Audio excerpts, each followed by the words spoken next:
Hello, my dear students. How are you? I hope you all are well. Now, I am here again to discuss our worksheet number 27.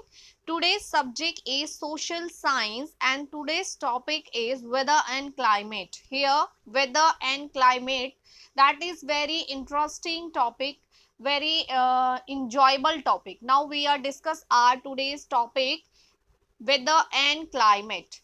Let's discuss. Generally, we use the term weather and climate interchangeably, but in reality, the meaning of these two words are different. Got it? इसका क्या मतलब हुआ, समझ में आया आप सभी को? इसका मतलब हुआ कि वेदर और क्लाइमेट दो ऐसे शब्द हैं जिनका प्रयोग हम एक दूसरे के स्थान पर करते हैं. हमें ऐसा लगता है कि वेदर और क्लाइमेट दोनों का सेम मीनिंग होता है, बट ऐसा नहीं होता रियल में. ठीक है बच्चों, एक बात का ध्यान रखना, ऊपर थोड़ा सा मिसप्रिंट है, वर्कशीट 22 लिखा हुआ है बट ये है वर्कशीट 27. तो ये आपकी वर्कशीट में मिस्टेक मिसप्रिंट होकर आई है, तो इसका आप ध्यान रखना.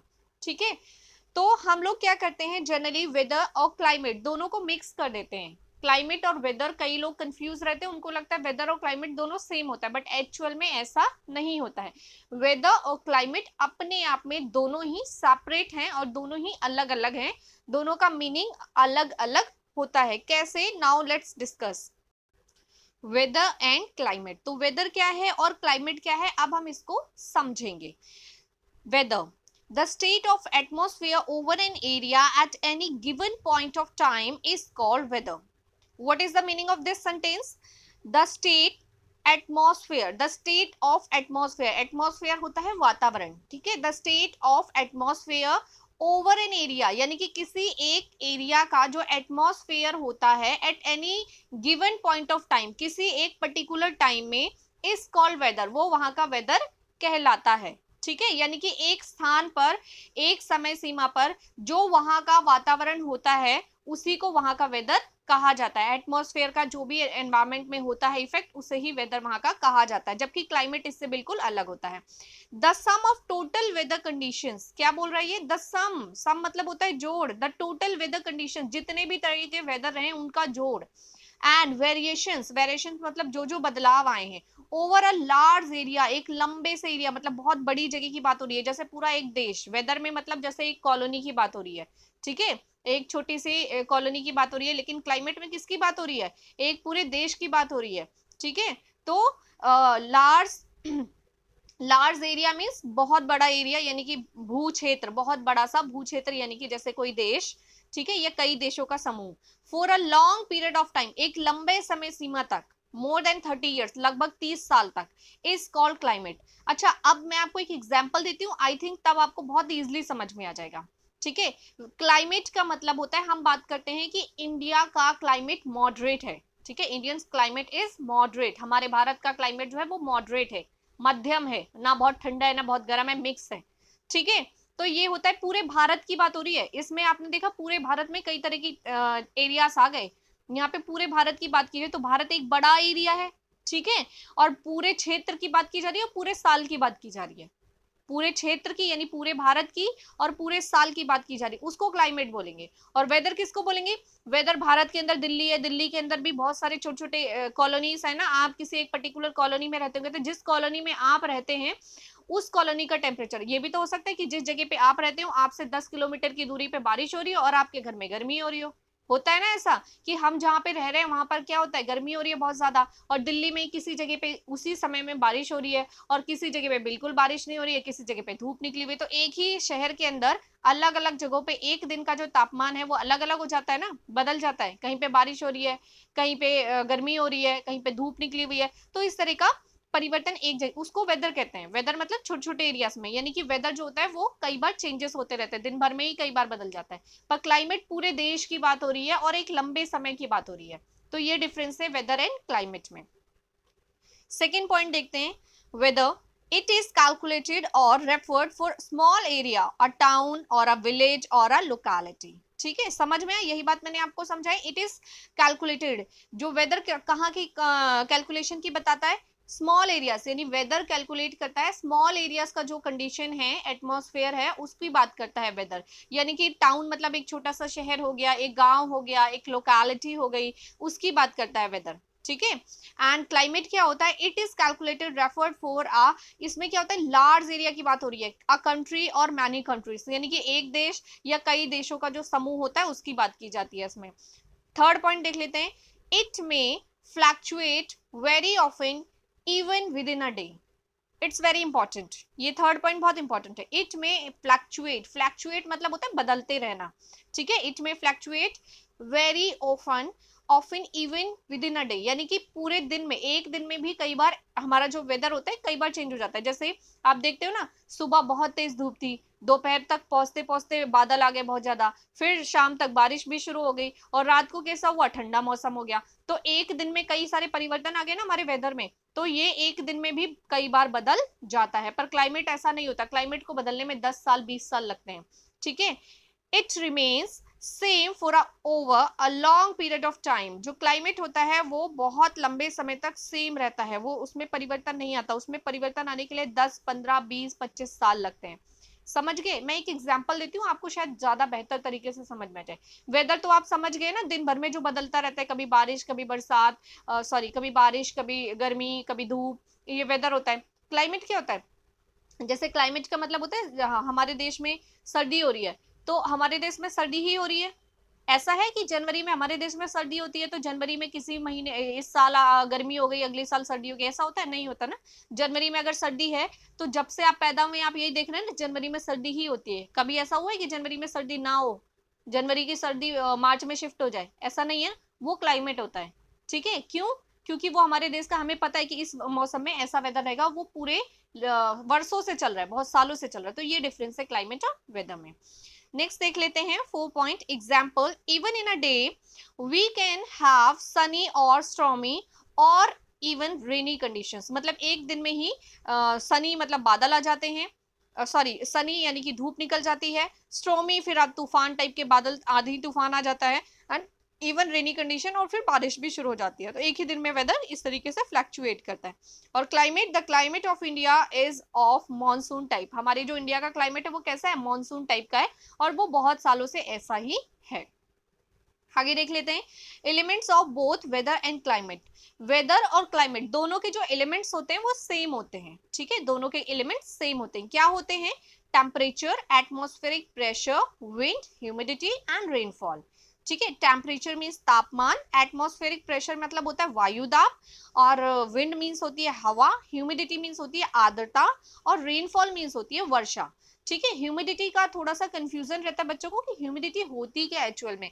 तो ह्यूमिडिटी का मतलब ये होता है बेटा कि जो ये एयर फ्लो कर रही है, जो हवा उड़ रही है, हवा चल रही है, इस हवा में आपने नोटिस किया है कि हल्की सी मॉइस्चर होती है, यानी कि पानी होता है एयर में, ठीक है।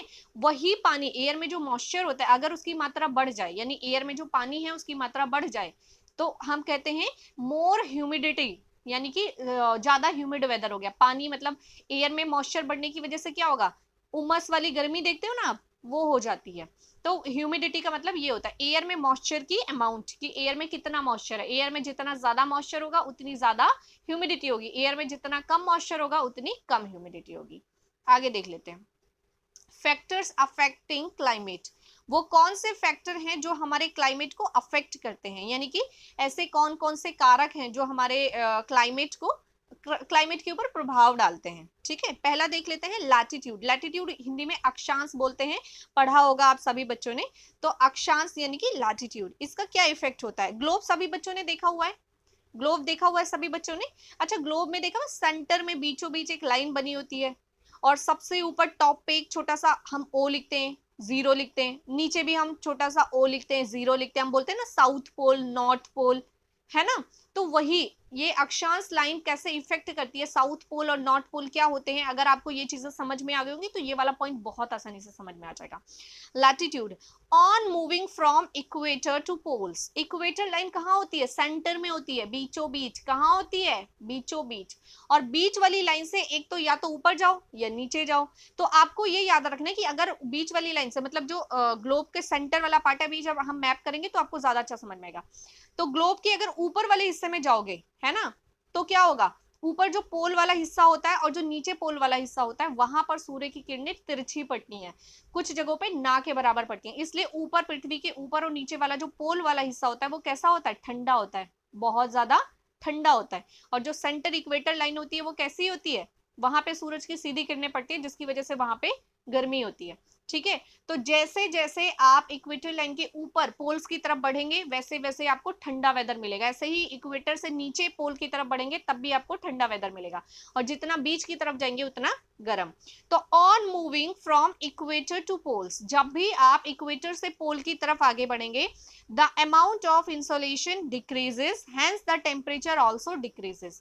यानी कि जैसे जैसे आप इक्वेटर लाइन से ऊपर पोल्स की तरफ या नीचे पोल्स की तरफ जाएंगे तो क्या होगा, वातावरण ठंडा होता जाएगा, क्योंकि सूर्य का प्रभाव, सूर्य का ताप जो है वो कम होता जाएगा। सूर्य का ताप कम होता जाएगा, सूर्य की किरणें कम रोशनी देंगी, तो उससे क्या होगा, जैसे जैसे सूर्य का ताप कम होगा वैसे वैसे वेदर ठंडा होगा। तो इसलिए जो पोल्स के आसपास वाली कंट्रीज होती हैं ऊपर या नीचे, वो कैसी होती हैं, ठंडी होती हैं, और जो बीच वाले इक्वेटर के आसपास वाले देश होते हैं वो कैसे होते हैं, गर्म होते हैं। That is why polar air areas are always covered with ice. जो पोलर एरियाज यानी कि पृथ्वी के नीचे और ऊपर वाला हिस्सा जो होता है वो कैसा होता है, पूरे साल बर्फ से ढका रहता है, क्योंकि वहां पे सूर्य की किरणें ठीक से नहीं पहुंचती है, सीधी नहीं पहुंचती, बहुत तिरछी पहुंचती है, ना के बराबर बिल्कुल। बात करते हैं एल्टीट्यूड की। Next point is altitude. Altitude क्या होता है, as one moves from surface of the earth to higher altitude or altitudes, the atmosphere becomes less denser and temperature decrease। बहुत इजी है, ये लाइन समझ में आ गया होगा आपको। समुद्र तल जो होता है उससे जो ऊंचाई वाला एरिया होता है, यानी कि पर्वत पहाड़ पठार जो होते हैं उनको बोलते हैं एल्टीट्यूड। जैसे जैसे हम ऊंचाई की तरफ ऊपर बढ़ते हैं, यानी पहाड़ों के ऊपर जाना शुरू करते हैं, ठीक है, तो क्या होता है, एयर प्रेशर जो होता है वो कम होता जाता है। जैसे जैसे हम ऊपर की तरफ जाते हैं, ऊपर की तरफ एयर प्रेशर कम होता जाता है। जैसे जैसे ऊपर एयर प्रेशर कम होता जाता है, यानी कि आप कह सकते हो वायु दाब कम होता जाता है, तो उसकी वजह से क्या होता है कि वहां का टेम्परेचर भी कम होता जाता है। यही कारण है कि जो पहाड़ी क्षेत्र होते हैं, पहाड़ी एरियाज होते हैं, जैसे शिमला हो गया, मसूरी हो गई, यहाँ पे क्या होता है, ठंड होती है, गर्मियों में भी ठंड होती है। क्यों, क्योंकि ये समुद्र तल से ऊंचाई पे स्थित है, इसलिए यहाँ पे एयर प्रेशर कम है, इसलिए यहाँ का वातावरण ठंडा होता है, टेम्परेचर कम होता है, डिक्रीज हो जाता है। That is why hilly areas are cooler even in summer. यही कारण है कि जो पहाड़ी क्षेत्र होते हैं वो सर्दियों के दिनों में भी ठंडे होते हैं और गर्मियों के दिनों में भी ठंडे होते हैं, वहां पर गर्मी बहुत ज्यादा नहीं होती। नेक्स्ट देखते हैं, डिस्टेंस फ्रॉम सी, यानी समुद्र से दूरी। डिस्टेंस फ्रॉम द सी, मैं इसको समझाने से पहले आपको बता दूं, समुद्र से दूरी जो है वो एक बहुत इजी टॉपिक है। देखो जैसे जैसे आप समुद्र के पास से क्या होता है, जितने जो एरिया समुद्र के पास होंगे, जो समुद्र की आपने पढ़ा है ना, हवाएं जो होती हैं वो समुद्र से पृथ्वी की तरफ, पृथ्वी से समुद्र की तरफ चलती है। तो जो एरिया समुद्र के पास रहते हैं, आपको पता है समुद्र से चलने वाली हवा जल्दी उनको मिलती है, और जो दूर एरिया से वहां तक पहुंचते पहुंचते बहुत टाइम लगता है। तो इसलिए क्या होता है कि इसका इफेक्ट पड़ता है समुद्र के आसपास वाले शहरों में भी और दूर वाले शहरों में भी। कैसे, as the distance from the sea increases, यानी कि समुद्र से अगर दूरी ज्यादा होगी, distance from the sea increase, बढ़ती है, समुद्र से दूरी अगर बढ़ती है, moderating influences of sea breezes decreases, यानी कि and we experience extreme weather conditions। यानी कि जैसे जैसे समुद्र से हमारी दूरी बढ़ेगी तो समुद्र से आने वाली जो हवाएं होती हैं उसका इन्फ्लुएंस हमारे ऊपर कम होगा, जिसके कारण जो टेम्परेचर होगा, जो उस जगह का वेदर होगा, सॉरी उस जगह का क्लाइमेट होगा, वो कैसा होगा, एक्सट्रीम होगा। कैसा होगा, एक्सट्रीम होगा। एक्सट्रीम का मीनिंग क्या होता है, एक्सट्रीम का मतलब होता है ना तो बहुत ठंडा, सॉरी एक्सट्रीम का मतलब होता है गर्मियों में बहुत गर्म और सर्दियों में बहुत ठंडा, मतलब कि गर्मी में गर्मी होगी और सर्दी में सर्दी होगी। That is why the cities near the sea experiences even weather conditions throughout the year. यानी कि जो एरिया समुद्र के आसपास में होते हैं वहां पूरे साल इवन टेम्परेचर रहता है। कैसा रहता है, पूरे साल इवन टेम्परेचर रहता है। इवन का मतलब ना बहुत सर्दी होती है ना बहुत गर्मी होती है, एक जैसा मौसम रहता है। जैसे मुंबई हो गया, केरला हो गया, समुद्र के किनारे है ना, तो यहाँ पे सर्दियों में सर्दी नहीं होती, स्वेटर नहीं पहनना पड़ता उनको हमारी तरह, और गर्मियों में गर्मी नहीं होती। ठीक है, एक जैसा मौसम रहता है लगभग पूरे साल। जबकि जो एरिया समुद्र से दूर होते हैं, जैसे हमारी दिल्ली है, दिल्ली समुद्र से काफी दूर है, तो यहाँ पे क्या होता है, सर्दी में बहुत सर्दी होती है और गर्मी में बहुत गर्मी होती है। Weather condition throughout the year, but in cities like Delhi which is far from the sea experiences extreme weather conditions. तो वही चीज बताई गई है कि जो शहर समुद्र के करीब होंगे वहां पर एक्सट्रीम वेदर कंडीशन रहेगा, यानी एक जैसा मौसम रहेगा पूरे साल। और जो एरिया समुद्र से दूरी पर होंगे वहां पर क्या होगा, टेम्परेचर जो होगा वो बदलता रहता है, गर्मी में गर्मी बहुत ज्यादा, सर्दी में सर्दी बहुत ज्यादा। नेक्स्ट पॉइंट देखते हैं, प्रेशर एंड विंड सिस्टम, यानी कि प्रेशर और विंड सिस्टम कैसे वर्क करता है, हवाओं के चलने से क्या प्रभाव पड़ता है मौसम पर। The pressure and wind system of area depends upon the latitude and altitude of the place, यानी कि कोई भी स्थान, कोई भी शहर किस लैटिट्यूड और किस ऑल्टीट्यूड पे, उसके अकॉर्डिंग वहां पर एयर प्रेशर और विंड सिस्टम होता है।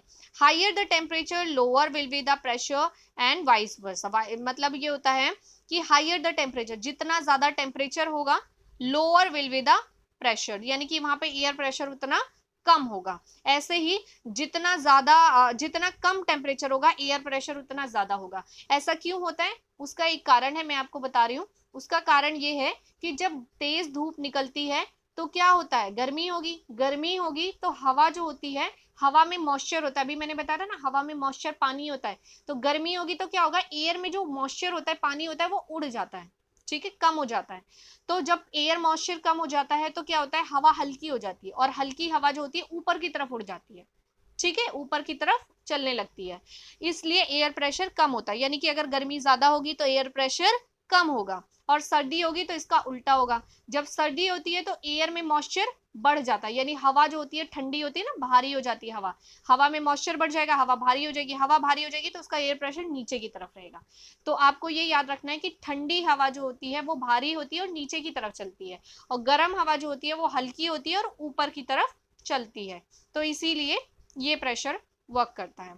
ओशियन करंट्स, यानी कि महासागरीय धाराएं, यानी कि समुद्र और महासागर से जो धाराएं, मतलब हवाओं की जो धाराएं चलती हैं वो कैसे काम करती हैं। Along the onshore winds, warm on cold shores current flowing past the coastal area affect the climate of that area with the warm और cold climate, यानी कि जो महासागर से आने वाली धाराएं होती हैं उसका उसके आसपास के शहरों पे बहुत बड़ा प्रभाव पड़ता है। महासागर मतलब कई समुद्रों को मिला के कई सागरों को मिला के जो बनता है वो महासागर होता है, जो बहुत विशाल होता है। तो विशाल महासागर जो होते हैं वहां के जो पानी होता है उसका आपको पता है टेम्परेचर चेंज होने में टाइम लगता है, इसलिए वहां की जो धाराएं या वहां की जो हवाएं होती हैं वो आसपास के अगर क्षेत्रों को प्रभावित करती हैं तो उसका बहुत ज्यादा इफेक्ट पड़ता है।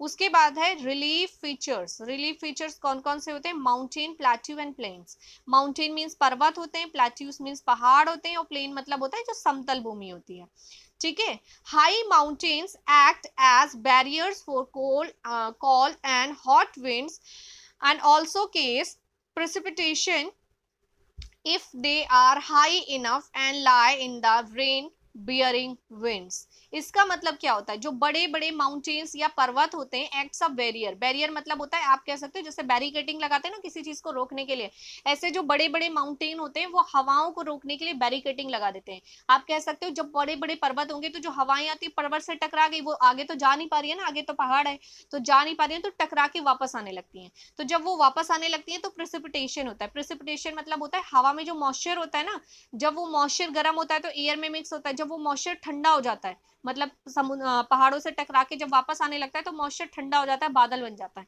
और बादल बन के जब वो बारिश करने लगता है उसी को बोलते हैं प्रेसिपिटेशन, ठीक है। तो इस तरीके से जो पर्वत होते हैं वो बैरियर्स का काम करते हैं, और हवाएं पर्वतों से टकरा के वापस आती हैं और वापस आके बादल का रूप लेके वर्षा करती हैं, तो इस तरीके से ये इफेक्ट करती है। तो ये था हमारा वेदर एंड क्लाइमेट का आज का चैप्टर। अब हम डिस्कस करते हैं इसके क्वेश्चंस। इसके क्वेश्चन 4 क्वेश्चंस हैं। Question number 1, what do you mean by climate, what are the elements of climate. Climate क्या है और इसके एलिमेंट्स क्या है, बहुत ईजी है इसका आंसर, तो सभी बच्चों ने आई होप खुद ही सॉल्व कर लिया होगा। Question number 2, why is there so much difference between the climate of Kerala and Delhi. Delhi और केरला के क्लाइमेट में बदलाव क्यों है, ये भी बहुत आसान क्वेश्चन है। Question number 3, how does latitude affect the climate of a place, explain by giving example of location of India and Canada on world map। World map में इंडिया और कनाडा की लोकेशन दिखाकर भी आपको बताना है इसका answer. Question number 4, calculate the maximum minimum and average temperature and rainfall of Delhi for the month of July August bye preparing a chart. तो ये है हमारे आज के क्वेश्चंस। अब डिस्कस कर लेते हैं हम आज की answers. Now here are questions. What do you mean by climate? What are the elements of climate? The sum of total weather conditions and variations over a large area for a long period of time is called climate. यानी कि किसी एक जगह के weather का सम, कई सालों तक वहां का जो वेदर होता है उसका सम, यानी उन सभी वेदर्स के जोड़ और वेरिएशंस जो बदलाव आते रहते हैं उन सभी के जोड़ को जब एक लंबे एरिया में, एक बड़े भू क्षेत्र में उसके प्रभाव को देखा जाता है तो उसे कहा जाता है climate. The elements of climate, climate के एलिमेंट्स होते हैं temperature, atmospheric pressure, wind, humidity and rainfall. मैंने इसका मीनिंग बताया था। टेम्परेचर मीन्स तापमान होता है, एटमॉस्फेरिक वायु दाब, विंड मीन्स हवा, ह्यूमिडिटी मीन्स आर्द्रता और रेनफॉल मीन्स होता है वर्षण। आगे देख लेते हैं, why is there so much difference between climate of Kerala and Delhi?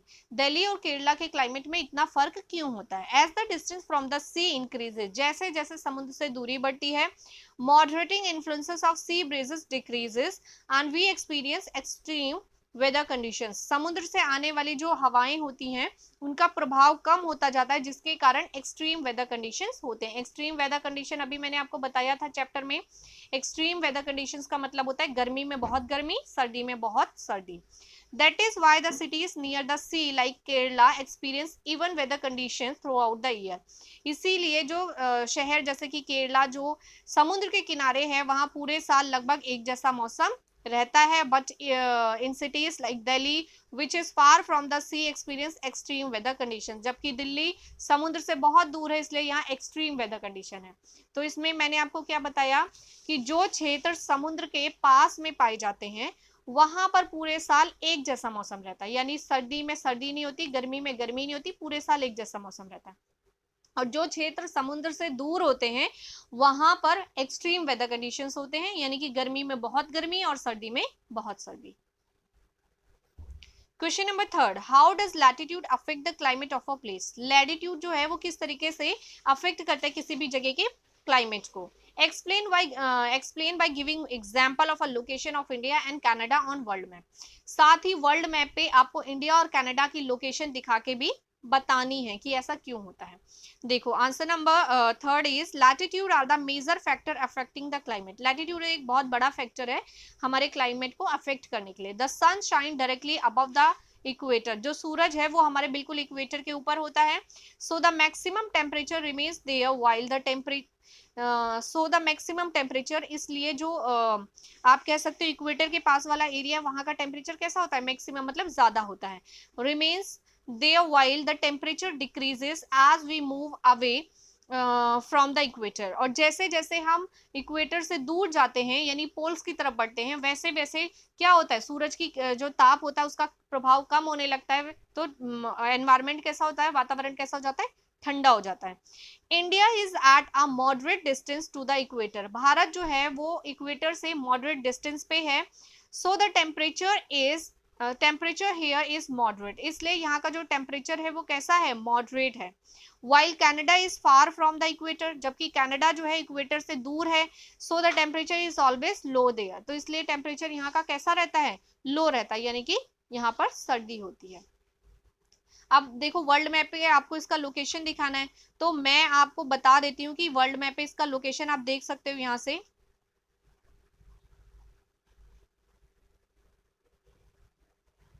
सी, ये हमारा कनाडा है और ये हमारा इंडिया है, ठीक है। तो ये इसकी लोकेशन है। आपने देखा कि जो इक्वेटर लाइन है हमारा जो इंडिया है, जैसे ये इक्वेटर लाइन है तो हमारा इंडिया इसके पास में है और कनाडा दूर है, इसलिए इंडिया का टेम्परेचर मॉडरेट है और कनाडा का टेम्परेचर कैसा है, ठंडा है, यही कारण है बस, ठीक है। नेक्स्ट क्वेश्चन देख लेते हैं।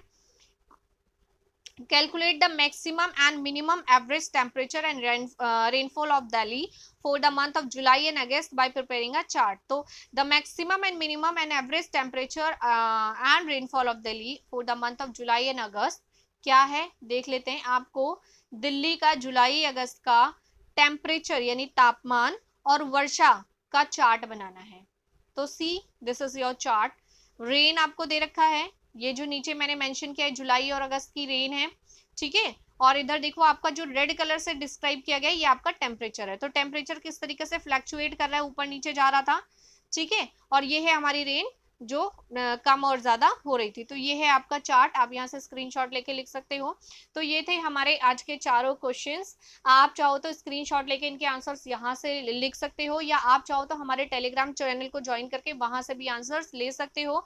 डिस्क्रिप्शन में लिंक दिया गया, उस लिंक को क्लिक करके आप सीधा हमारे टेलीग्राम चैनल पे आ जाओगे और उसे ज्वाइन कर सकते हो। वहां भी आपको हर एक सब्जेक्ट के आंसर्स प्रोवाइड किए जाते हैं, ठीक है। और बाकी आपको कोई डाउट, कंफ्यूजन या किसी भी तरह की प्रॉब्लम हो तो आप मुझसे डायरेक्टली कमेंट सेक्शन में जाके कमेंट करके पूछ सकते हो, मैं आपको आंसर दूंगी, ठीक है। बाकी सभी बच्चों को अगर कोई प्रॉब्लम है तो वो आप मुझे बता सकते हो। मैंने कोशिश की है कि मैं आपको चैप्टर को अच्छे से अच्छे एक्सप्लेन करूं, और मैं आपको हमेशा कोशिश करती हूँ कि मैं सिर्फ आपको क्वेश्चन आंसर प्रोवाइड ना करूं, बल्कि चैप्टर को भी डीपली आपको डिटेल में बता के उसके बाद ही मैं क्वेश्चन आंसर्स बताऊं, क्योंकि मुझे ऐसा लगता है कि अगर आपको चैप्टर समझ में आ गया तो आप क्वेश्चन आंसर्स खुद से भी कर सकते हो। और आपके लिए जीवन में, भविष्य में आगे बढ़ने के लिए इम्पोर्टेंट सिर्फ क्वेश्चन आंसर्स नहीं है, बल्कि नॉलेज है। नॉलेज गेन करना भी बहुत इंपॉर्टेंट है, क्योंकि आने वाला फ्यूचर जो है वो बहुत ही कॉम्पिटिटिव होगा। आने वाले फ्यूचर में बच्चों को अंदर मल्टी टैलेंट होने की, मतलब मल्टी टैलेंटेड होना आपके लिए बहुत मस्ट हो जाएगा। तो इसके लिए इंपॉर्टेंट है, एजुकेशन भी एक बहुत इंपॉर्टेंट पार्ट है इसका, और इसके लिए आपको नॉलेज होना बहुत ज़रूरी है। तो आई होप आपको मेरी बात समझ में आ गई होगी, क्योंकि आप लोग बहुत ज़्यादा इंटेलिजेंट बच्चे हैं और मेरी बात को बहुत आसानी से समझ लेते हैं, ठीक है। तो ये था हमारा आज का चैप्टर। मैं हूं महिमा और आपसे लेती हूँ विदा, फिर मिलेंगे हम अगले वीडियो में।